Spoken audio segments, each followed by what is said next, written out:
Chapter 17. The Safehouse. Things were fine until the firebender showed up. Margot usually knew when to trust Jordan's hunches. When he had told the others about the private secretary disappearing, she knew he was telling the truth. Then he had looked out in the back stairwell and his eyes widened. "You have to come with me," he muttered in French. "No one else is going to believe me." She nodded. She'd seen it herself. It was like looking at a desert mirage. The walls were shaking like they were standing through an earthquake, but only inside the stairwell. The flat surface was bending back and forth in little waves. Margot took a deep breath and let Jordan take the lead. He kept his hand firm on the stolen pistol, the only real weapon between the two of them, but she could see it loosening the further they crept. The floor beneath their feet was vibrating 100 beats per second. She could feel her teeth chattering. When the door shut behind them, enclosing them in the space, the sound became unbearable. The vibrating of the room was magnified through the iron supports of the stairs. The surrounding hum was so loud, made even worse by the blaring alarms, that Margaret could hardly hear herself think. Jordan continued creeping forward, slowly crawling down the stairs until they reached the midway landing, and turned to see the cause of the commotion. The private secretary stood facing one wall, her hands spread aside over her head like she was being cavity searched.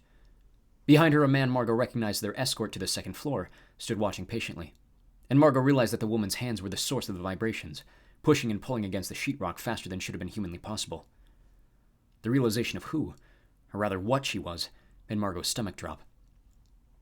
Jordan swore loudly beside her, realizing the same thing. In the hundreds of scenarios they had practiced back in Towlersville, none of them included the appearance of another member of the program. Jordan's shouting was loud enough for the man to notice their arrival, and turned to face them instead. He whipped his arms out to the sides and flames ignited from his fingertips. Margot screamed, backing against the vibrating wall. The taste of metal suddenly filled her mouth, and to her horror, she felt every cavity filling inside her mouth bounce onto her tongue, including the comms device. The same thing must have happened to Jordan as he spit the communicator down onto the floor and raised his gun at the escort. "Put them out!" he shouted. "Now!" "Or what, boy?"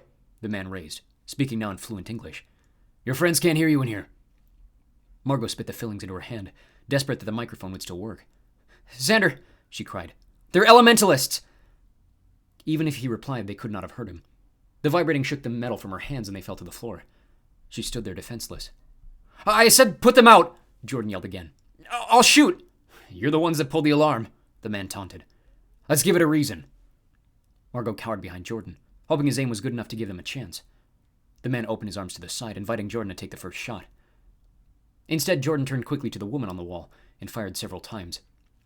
One of them must have struck her. She fell to the ground, clutching her leg as the room stopped shaking. Dust and cracked drywall fell to the floor. The man turned his partner, distracted. Margot pounced. A rope of flame shot forward and singed the hair on her left arm, but she sideswiped the man and whipped across his face with her right. He fell beside his partner, covering himself with his hands, his fingers dripping with blood. That was too easy, she thought, until the woman opened her eyes again and slammed her fist against the wall. A tidal wave rippled toward the base of the stairs and drilled Jordan in the ribcage.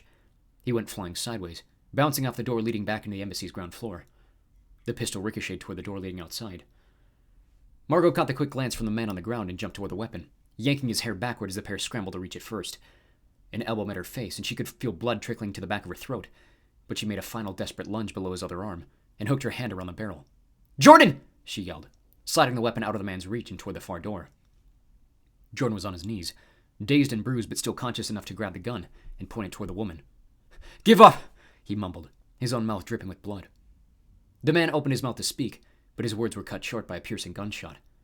He collapsed to the ground and Jordan turned the gun back to the private secretary. "You idiot!" she screamed, more distressed than she was fearful. "Haven't you realized we're only here to distract you?" Margot backed against the wall, hoping to edge her way closer to Jordan. "Who are you?" Jordan shouted, tightening his grip. "Who sent you?" The woman simply grinned. She put her hand on the wall again, just long enough for a wave to ripple through the room before Jordan flattened her too. Margot looked up in time to see a massive ventilation shaft falling from the ceiling. She dove forward, desperate to end up on the same side as Jordan, as the ceiling crashed around them. A cloud of dust coated them in white. When it settled enough to see clearly, she wrapped herself around Jordan and kissed him harder than she'd ever kissed anyone before. "Ow!" he grimaced, pushing her away. A red ring encircled his lips from the blood on Margot's face. "What's wrong?" she hesitated. He swore. "My ribs. I think one of them's broken." "Oh, come on," she ushered, seeing their path to both the staircase and the outer door blocked by a mountain of twisted metal. "We'll have to go through." "Look at yourself," he judged. "They'll kill us." "Not if you hide the gun," she instructed. "Maybe they haven't realized what's going on yet. Maybe they'll think we escaped the fire.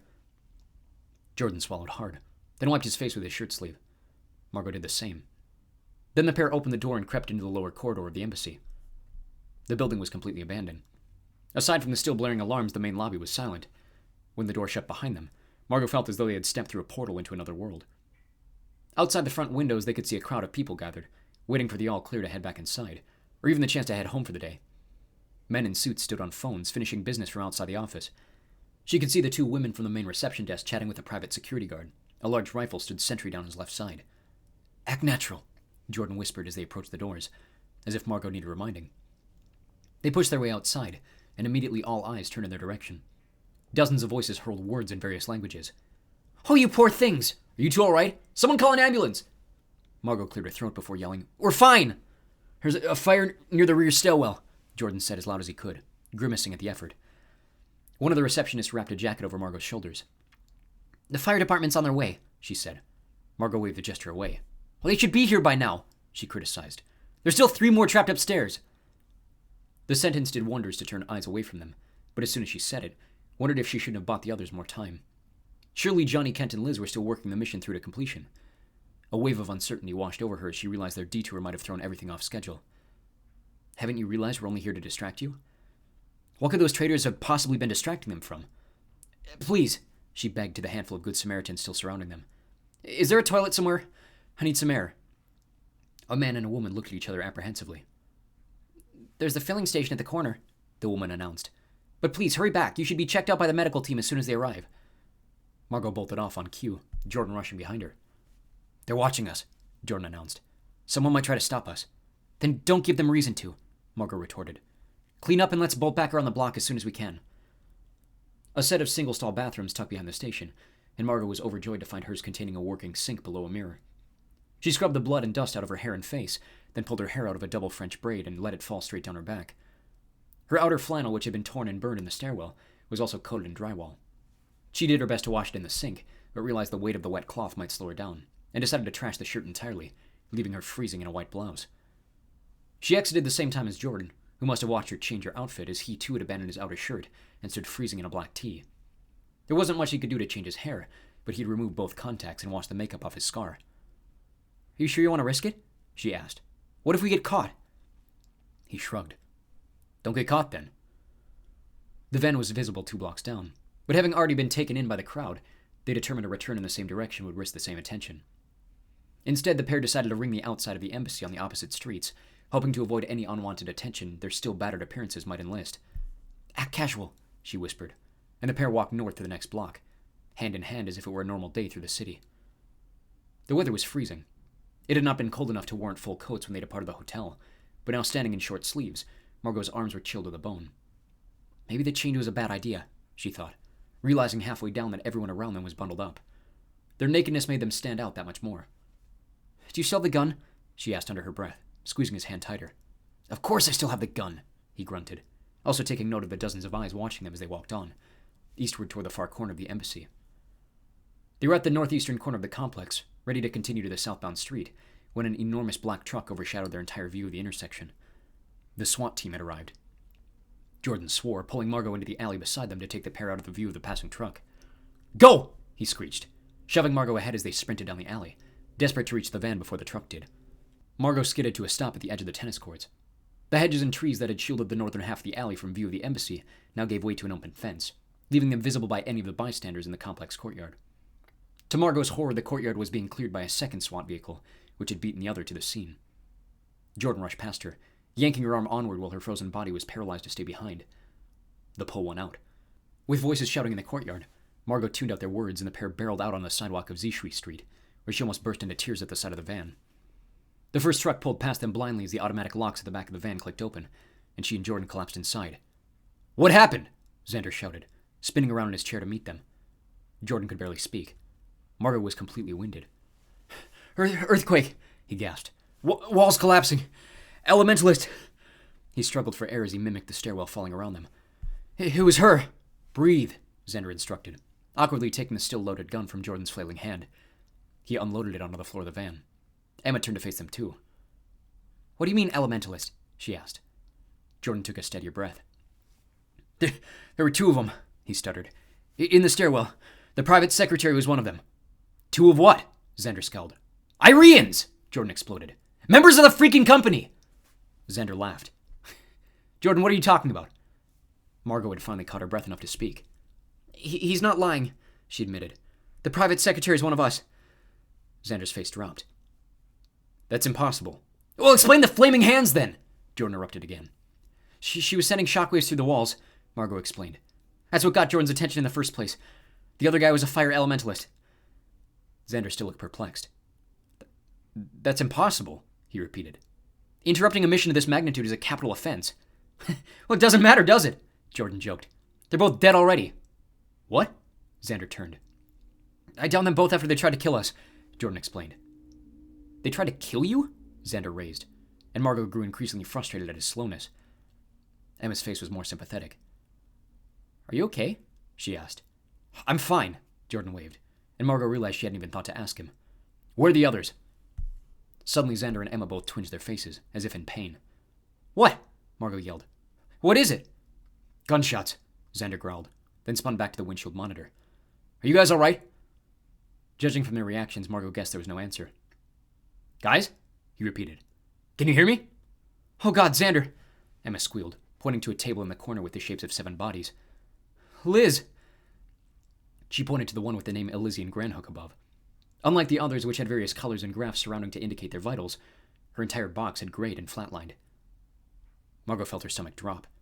All the air in her body disappeared completely again. Liz! He growled. Can you hear me? No reply. Johnny, Kent, what's going on? Again, silence. The entire van fell silent. Margot could feel her heart swelling in her chest, tears threatening to burst out, and her throat constricting the more she stared at the screen. Emma was the first to break. Johnny, she squealed, her face white as a sheet. Hey, hold up, Jordan interrupted, pointing to the gray bars above his and Margot's bodies. Those are our comms, right? Maybe Liz's tracker was disabled somehow like ours were. That could mean anything. A collective breath echoed through the van, but Emma was still shaking. Margot could feel herself close to joining her. Why aren't the others responding? Xander questioned, noting the still green bars below the names of Kent and Johnny. Boys, can you hear me? What's going on? A static silence continued to follow his questioning, only broken by a harsh, deep breath from Jordan. There's Kent! All 4 of them jerked their heads around the graphic screen to see Kent zipping around the embassy gate and down the sidewalk. He was at the rear of the van before Xander could even unlock the door. He collapsed onto the floor amid a flurry of questions. What happened? Where's Liz? Where's Johnny? Did anyone see you? Margot and Jordan pulled Kent to a seat on the side bench, where he sat hunched over onto his knees, hyperventilating. Only then did Margot notice the blood. His entire front looked like someone had splattered him with red paint. Where's Liz? Margot repeated, a sinking feeling in her stomach telling her she already knew the answer. Kent swallowed hard, keeping his eyes locked on the ground. He grimaced, his face turning whiter by the second. He shivered before adding, She's dead. Whatever outburst Margot made, her weeping was drowned out by the sound of Xander's rage. What? He spun from his chair again, rising to his feet and marching over to Kent. Margot felt herself fall into Jordan and break down in tears. She's dead, Kent repeated blankly. She pushed me out the window and they shot her. Xander stiffened. But you didn't actually see her. He had a look of frantic hope in his eyes, but he paused, seeing the truth literally plastered on Kent's face. I saw her head explode, Kent said, emotionless. She's dead. The last expression Margot had ever expected to see crossed Xander's face. Anguish. He tried to repress a distressed wail as his eyes turned bloodshot, and he erupted with frustration, grabbing the unloaded magazine from the stolen gun and whipping it against the wall of the van. Then he buried his head against the wall and sobbed into his hands. What? Emma squeaked. What about Johnny? Emma, Kent, and Xander all popped their heads up on cue, reacting to something coming through their comms. Xander's outpouring of emotion faded, reinvigorated by this reminder of the mission. He straightened and ran to the control desk, flipping a switch that sent the communication feed from their teeth to the speakers in the van. A flurry of inconsistent gunfire was echoing from Johnny's mic. With each sound, Emma physically jumped from her seat. Jordan looked just as nervous, plainly staring at Johnny's vital readings, waiting for the worst. To their glad surprise, each shot only elevated his heart rate, and from their perspective, could only surmise that Johnny was the one on the offensive. Finally, the gunfire died completely. A long silence followed. Margot could feel her heart beating through her ears. Xander? came the familiar voice of the van. Emma burst out in tears again. Jordan gripped Margot's shoulder harder, a relieved grin crossing his face. "Johnny!" Xander yelled. "What happened?" There was a long pause again on the other end. "Files are deleted," Johnny gasped. "Liz is down." Xander sighed away another outburst. Xander and Jordan both bit their fists to stop from showing emotion. Margot felt another wave of tears fall down her face. Kent made his first audible sniffle on the bench, looking about to vomit. "Can you get her out of there safely?" Xander asked. "Do you need backup to get you both down to the ground?" Corpse recovery was not an exercise they had practiced thoroughly. Margot imagined having to go back inside and retrieve the body of her friend, who she now knew for certain to be dead, and broke down completely into Jordan, who stumbled onto the opposite bench. He held her in his arms, running his fingers comfortingly through her hair as they waited for a response. Johnny took over a minute to answer. "Johnny," Xander repeated. "Did you hear me?" A soft voice broke the static. "Negative. Code Magenta." Jordan dropped Margot immediately, rushing to his feet to scream into the non-existent microphone on the dashboard.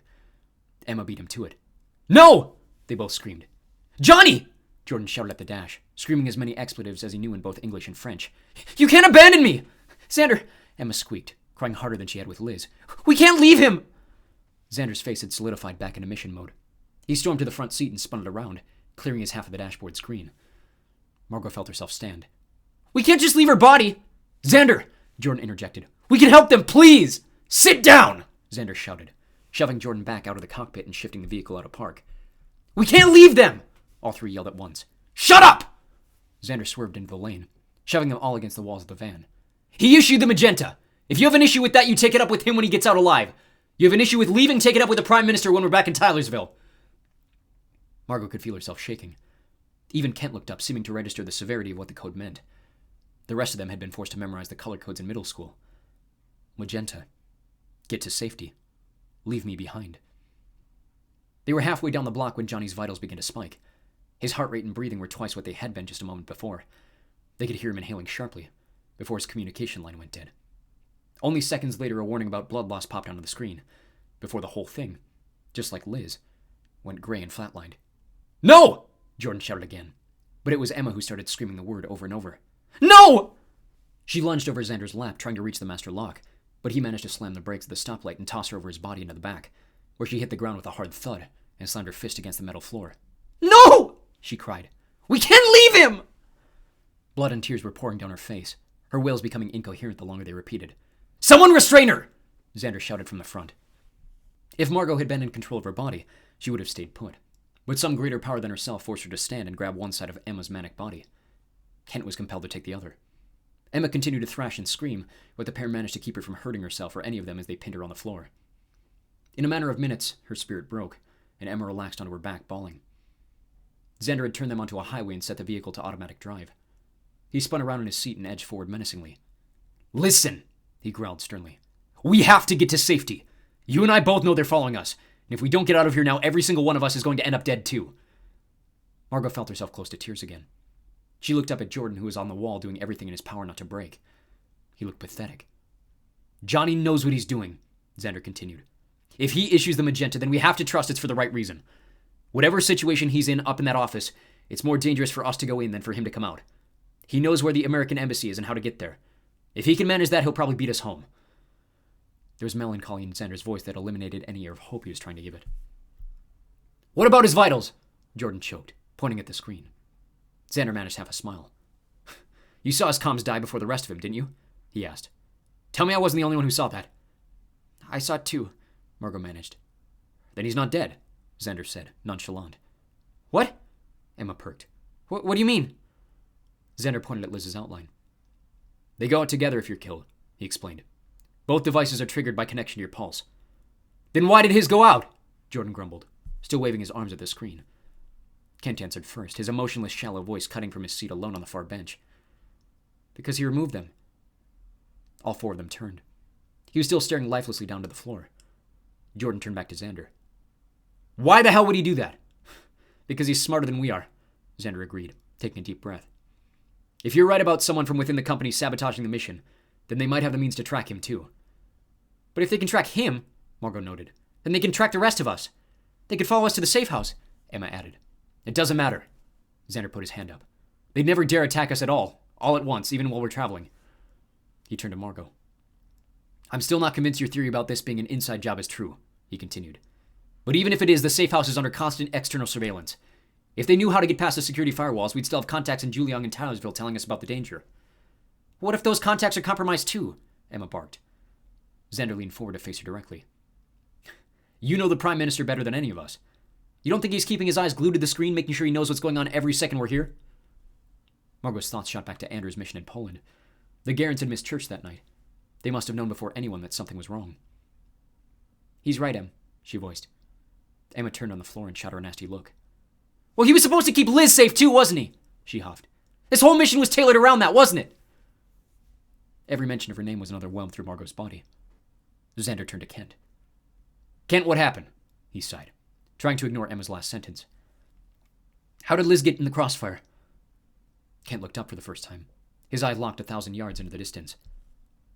What? He mumbled.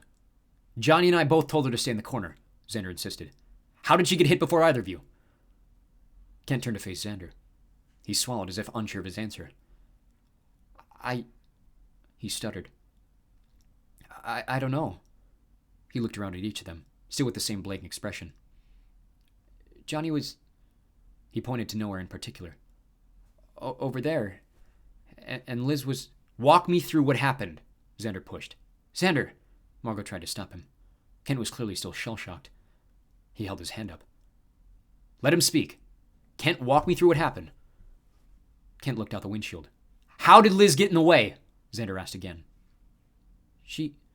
Kent swallowed again. I was right there. I was right in front of the door. They would have killed me. What happened? Xander stepped forward.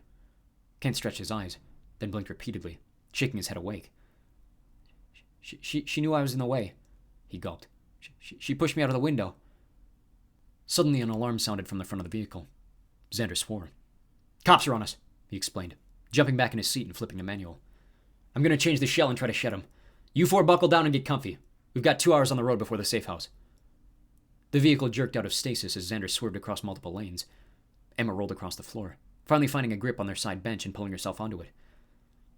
Margot was distracted by Kent sitting alone on the other side, his face back down on the ground. He'd seen it all happen. That much was obvious. But Margot found herself more drawn to the fact that apart from herself, no one else in the van was focused on the loss of Liz. She hopped to the other bench and sat down beside him, saying nothing as she forced her hand into his. Unconsciously, he leaned into her and laid his head on her shoulder. Margot could hear his breathing finally build, and he wept so silently only she could hear. Jordan gave her a confused glance. She knew he was thinking about Johnny now, and with Emma suddenly stone-faced and concentrated beside him, Margot gestured for him to comfort Emma instead. He put his arm around her, too, and tried to compose his own hope for the situation alongside Emma's new fierce determinism. The vehicle jerked several more times as Xander shifted lanes, occasionally pulling off suddenly at highway exits before returning immediately to the ring road. Margot caught sight of the vehicle's exterior through the side mirrors, once changing from white to black as Xander flew between a tight pair of semis, then gray as they crossed through the city's outskirts to a separate highway, then returning to black again as they neared the capital's edge. For nearly an hour the kids sat strapped to their belt harnesses against the walls, dealing with Xander's manic driving. By the time things began to settle, all 4 of them looked as white as Kent had when they left the embassy. Every few minutes, Emma would bend forward and fold her hands in prayer. Whether for their journey or Johnny's safety, Margot couldn't tell, though with the success of their previous prayer that morning, she found the gesture pointless. Finally, they reached the westbound highway out of the city, and Xander returned the vehicle to autopilot, spinning his seat around to face the rest of them. For the first time, Kent actually perked to attention. All right, Xander sighed. I know you guys are sick of the word mission. Margot felt a blast of air exhale from her nose. But I've been thinking over everything that happened, and especially what you said. He pointed at Emma, who looked surprised. If the mission at the embassy was compromised from within, there may be credence to taking caution with the Safehouse, which means I need all of you to help with one final task. Margot took a frustrated breath as Xander threw his projector onto the floor, pulling up a 3-dimensional schematic of the Safehouse. If we're assuming the security isn't fully in check, we need to do a simple sweep of the property, meaning all of you need to be armed with one of these. He reached into the upper storage baskets and pulled down several M4 rifles. We shouldn't need more than a single mag, but grab a second just in case something does go down, he offered, handing each of them 2 loaded magazines. Lucky for us, the property's small and heavily protected, less than an acre and surrounded on all sides by high walls and fences, which themselves are covered by the thick trees against the mountainside. He returned to the projection and pointed to each point of the property. The entry gate is disguised too, he explained. I'm certain we're not being followed anymore, but even if we were, it's a quick in and out through the doors before they disguise themselves again. The schematic changed to show the inside of the house. There are 3 main entrances to the house. The front door into the great room, the garage entry, and a door leading to the back garden. There is a secret escape door down the first floor hallway from the kitchen, but so long as we confirm the interior lock and disguise it behind the decorative painting again, we should have no reason to doubt its security. Until the walls start moving, Jordan huffed. Xander shot him a concerned look. Fine, he relented. Throw a table in front of it with a vase on top. If it breaks, we'll be on alert. At which point they'll already be inside the house, Emma mumbled. Well, I'm doing the best I can, Xander screamed, raising his voice for the first time since he'd thrown Emma onto the floor. Margot could see the pain returning to his face and felt a wave of pity realizing his position. Fine, she sighed aloud. Walk us through the sweep. Xander gestured to each of the entry points again before returning to the rooms. The house has 10 main rooms, he trundled. 7 bedrooms, 4 on top and 3 below, plus the great room, the kitchen, and a half bathroom off the garage entry. Each of the bedrooms has its own bathroom and closet, so we need to be extra thorough when we check those. He turned to Kent. I want you with me, he said. I'm going to drop you other 3 just inside the gate while we take the vehicle through the garage and enter by the kitchen. Emma, you take the front door. Jordan, take the garden entrance. Margot, keep an eye on their entries from the fence line. Keep a wide eye on the whole property. Jordan stepped in to interject. Put me out there, he insisted. She's better at close combat anyway. I'm the better shot. Plus, I can keep an eye on everything from out there. Margot agreed. Xander, I'm a terrible shot. Don't question me, he growled, bearing down on the pair of them. Just do as I say and get the job done. He took a long, deep breath. When the place is secure, we can relax. These words clearly bothered Kent, who flexed his jaw, probably holding back a comment about Liz. Xander refocused on Jordan and Margot. Your comms don't work anymore, he noted. We'll need these. He reached into a separate storage compartment and pulled out a handful of earpieces, the same ones they were used to training with. He passed them around and checked the microphones. Just one last push, he begged, pulling Kent up to the front seat with him. That's all I'm asking of you. Then we can go home. A half hour later, their highway departure had thinned to a narrow, winding road in the surrounding mountains. Emma sat forward, staring hard at the floor again, while next to her Jordan had his head thrown back and grimaced with each swerve of the vehicle. Margot shot him an inquisitive look. My ribs, he mouthed before clenching his jaw again. Margot realized the adrenaline from their escape must finally be wearing off. 1 minute, Xander called from the front, pulling her attention away from her boyfriend again. Jordan reached down underneath their bench and pulled out a handful of jackets, tossing one to each of the girls before throwing one over himself with another twinge of pain. Margot had completely forgotten about the cold awaiting them outside the van. The vehicle rolled past a set of small houses before a tall row of bamboo and underbrush replaced the view for the remaining quarter-mile up the hill. Xander punched a code into the digital keyboard on the dashboard, and the entirety of the jungle facade parted inward like a large gate. Everybody good to go? Xander called through their ears. She, Emma, and Jordan gave a thumbs up. Green light. The 3 hopped out the back doors and watched as the van slowly rolled through the gate, over the gravel drive, and then into an open garage door. Emma and Jordan picked up their pace and followed, while Margot tucked back awkwardly, looking for the best vantage point while nervously fingering the trigger on a rifle, worried that if she had to use it, she'd certainly miss the target. The garage closed while Emma crept to the near door. Something had clearly changed in her since her outburst. She looked fierce, with a set determination to destroy anyone who stood in her way. Her rifle stayed raised the entire way to the front door, her hands steadier than even Margot's breathing. Jordan was more rapid, swinging his rifle wildly around the gravel yard, checking every bit of the walls and fence line as he marched to the far side of the property. Eventually, he disappeared through the back gate and around the house, leaving Margot alone outside on the drive. She backed in the near corner, dropping to one knee and settling her weapon on the other to steady it. Her head whipped back and forth from the closing entry gate to the house, carefully eyeing the walls and fences to spot anything hidden within the plants. Garage secure, she heard from Xander, closely followed by Jordan confirming the back garden. Great room's clear, Emma chirped. Jordy, I can see you. Make your way in. The gate creaked to a harsh shut, enclosing Margot in the small yard. In the far corner, a breeze was coming off the mountainside and rattling a pair of small trees against the fence. Kitchen secure, Xander reported. We have eyes on both of you. You take the upper rooms, we'll take the lower 3. Being stuck outside was killing her. Desperate to have eyes on something, Margot stood from the corner and crept toward the front door. The sound of her own footsteps crunching on the gravel echoed around her. She looked inside the windows, seeing no one, before spinning around and returning her attention to the corner from which she had come. A new rattling came from the trees near the garage. Margot froze. Unlike the trees against the fence, this noise was clearly not the wind, nor was it consistent. Something large was moving through the brush. Margot felt her heart rise in her throat, her hands clamming around the stock of the rifle. A twig snapped, and she raised the gun to her shoulder, shaking harder than she had all day.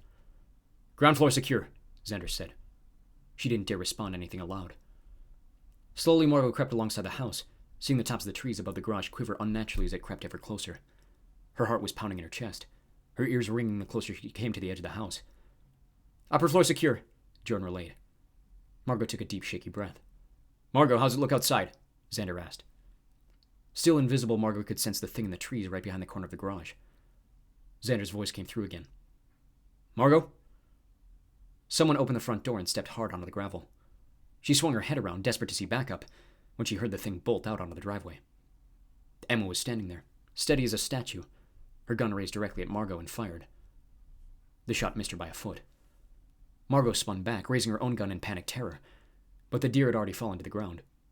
She could hear Xander come storming out the front door behind her. "What are you doing?" he screamed, before seeing the animal himself. Margot turned again to the house, seeing Xander with his own gun raised, followed nervously by Jordan and Kent. Emma was smiling, her rifle already lowered. "I found dinner." The house was stocked with plenty else. It had taken several minutes for Margot to calm back down after standing sentry in the yard, but finding the house in pristine condition aside from a deer carcass now decaying in the garage, she plopped down onto a couch in the great room and took sips of a water bottle until her pulse returned to normal. Xander and Jordan pulled the stone end table from the great room and shoved it in front of the secret door, adding 2 ceramic flower vases for good measure. Emma went to work making them all food in the kitchen, while Kent, seeing Margot resting on the couch, found his way to the neighboring armchair and remained so still that she thought he had fallen asleep with his eyes open. The smell of Tex-Mex soon filled the house. Finally feeling steady enough to rise, Margot gathered Kent from his hibernation and made her way to the kitchen. They met the other 3 surrounding the kitchen island. "Eat," Xander commanded. "Then you can head off to bed if you like." Margot peered out the kitchen window. Even with the mountains shading the view, there was still light in the sky. No one objected to food, though Kent rather picked around his taquitos while the others dug in. "I made the post-mission call to Townsville," Xander announced grimly.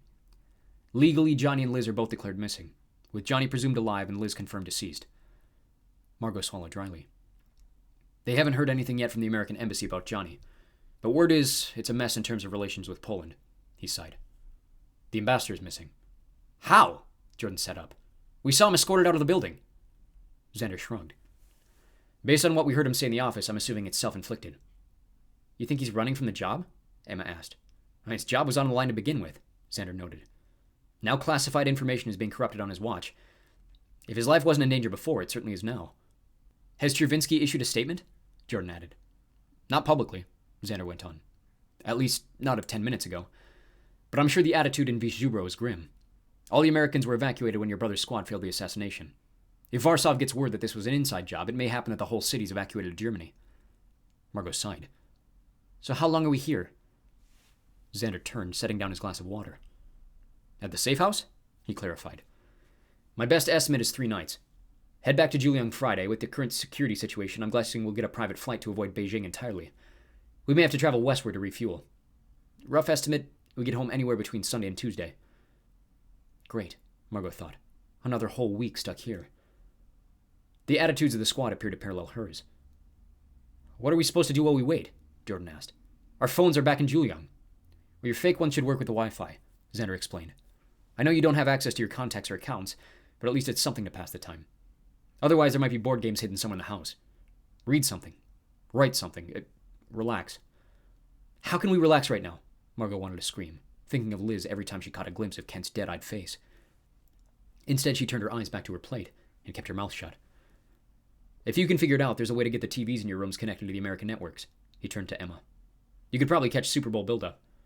She smiled. The first genuine smile Margot had seen from her in days.